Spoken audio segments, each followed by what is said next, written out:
This year we saw the release of loads of new and exciting Pokemon in Pokemon Go, like the Ultra Beasts, Solgaleo and Lunala, the Galarian legendary birds. There was a lot to hunt, which is why today we'll be looking at 15 new Pokemon I expect to see released in 2023 in Pokemon Go. And if you have any guesses, comment them down below. Kecleon. That's it. That's number 1 through 15. It's not, but there's simply no patty flipping way we go another year without Kecleon being released. It is the last Generation 3 Pokemon to be released by a long shot. I'm pretty sure Jirachi was the last new Pokemon from Generation 3 in like 2019. So the fact that we don't have Kecleon is just insane. Well, we do have this fun little event in February called the Hoenn Tour, where every single Pokemon from that generation will be released and released shiny. So I and every other person who plays this game is hoping, praying we finally see the release of Kecleon in Pokemon Go during this event in February. But we'll see. We also might just never get it in-game and the meme will live on forever. The new Paldea region is here as a part of the new Pokemon Scarlet and Violet games, and I expect to see quite a bit of new Pokemon make their way into Pokemon Go in 2023 from this new region. The first one being probably the most loved, Paldean Wooper and its evolution Clodsire. Paldean Wooper is easily the cutest Pokemon from this entire generation.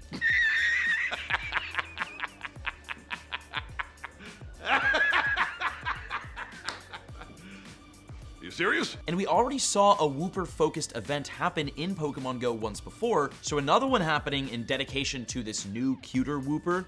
It's not hard to imagine. But instead of evolving into a Paldean Quagsire, Paldean Wooper evolves into a new Pokemon, Clodsire. Clodsire in Pokemon Go will be a dual ground and poison type with a max CP of 2,207. So like with Quagsire, it'll be more of a meme than a meta, but it would be a very fun event to have these two new Pokemon released.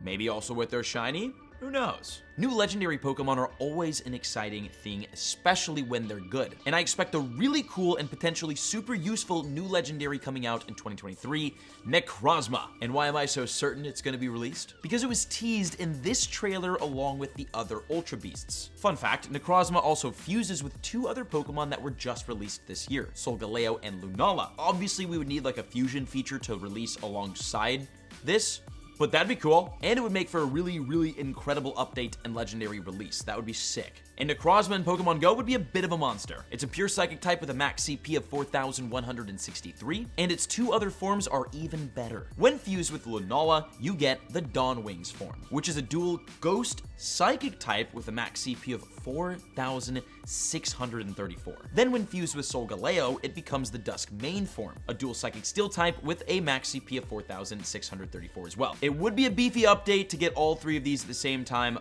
but man, that'd be incredible. Every spooky Halloween season, we typically see the release of some cool, new, and shiny Pokemon. And there was one we all thought we'd see this year and last year, but didn't. Mimikyu. This Pokemon has traces of its existence currently in Pokemon Go, but it still has yet to be released. In 2017, during the Halloween event, we got the Mimikyu hat. Then during the 2019 Halloween event, we got the Mimikyu backpack. You can wear this guy in 2 different ways, but you still can't catch it. So for 2023's Halloween event, I fully expect to see Mimikyu released, maybe with its shiny. It won't really be meta relevant though, maybe in PvP. It's gonna be a dual ghost and fairy type with a 2,516 max CP. But it is something a lot of us are really excited to get and have wanted for a while. January Community Day has revealed that 2023 will officially bring back starter Pokemon Community Day events, which means we should 100% be getting shiny Greninja during next year's Community Day, one of the calm days next year. But what about Ash's first catch in the Kalos region?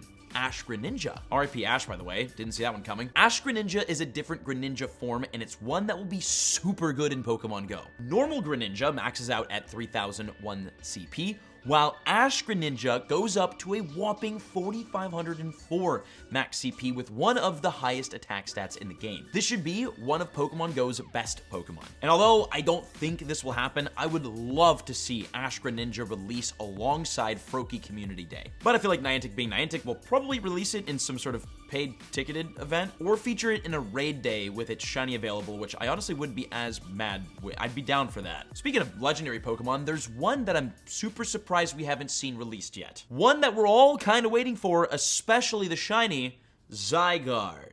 Zygarde was teased long ago in a trailer alongside Xerneas and Yveltal before any of them were released. But we've seen Xerneas and Yveltal released, then re-released shiny, so where's Zygarde? It's in the future.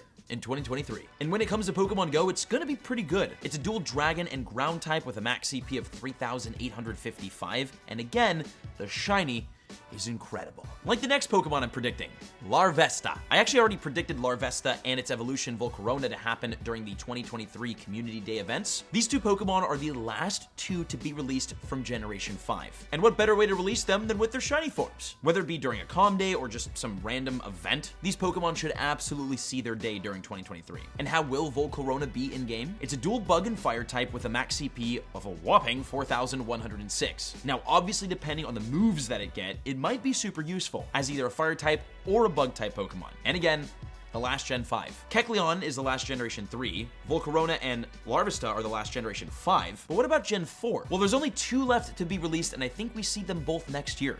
Phione and Manaphy. These two are actually mythical Pokemon, and they're the small, cute kind, which makes a difference. Usually the small and cute mythicals like Celebi, Jirachi, Mew will be released in special research during an event like Go Fest or something. Then they're usually re-released as a shiny during the tour event that relates to their generation. So these two will probably see during a special research type situation, maybe during summer of next year. Then maybe we see their shiny release during the Sinnoh tour, although I think that will probably be Shaman. But anywho, Manaphy is a pure water type with a max CP of 3,691, and Phione is also a pure water type that maxes out at 2,380. They won't be super useful, but they will be super nice to catch so that we can finally round out Generation 4. There's a brand new Pokemon in the Pokemon universe from the brand new generation that we know for 100% certainty, with 100% certainty, it will be released in 2023.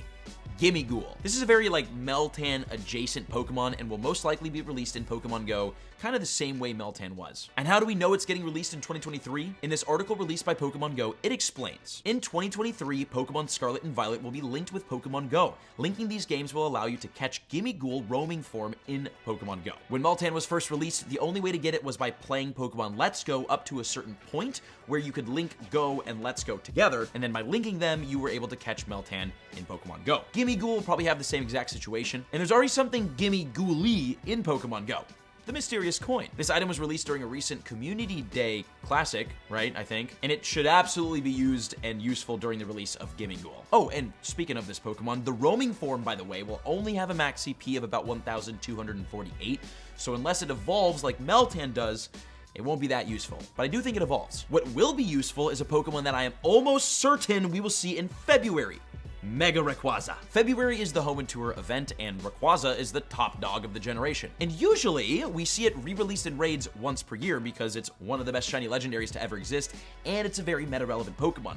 But we didn't see it in raids at all in 2022, which is weird. And it also wasn't announced as a part of the raid bosses for the Hoenn Tour, which is also weird. This could only mean one thing: the release of Mega Rayquaza. I mean, the hype for it has been built up, man. And all of us shiny hunters have not been able to light money on fire to get this shiny for over a year now. A Hoenn Tour release for Mega Rayquaza would be the perfect way to introduce this Pokemon into the game and to bring Rayquaza hype back. And what a freaking beast Mega Rayquaza will be, maxing out at an insane 6,827 CP with one of the highest attack stats in the entire game. It will literally break the Pokemon Go meta.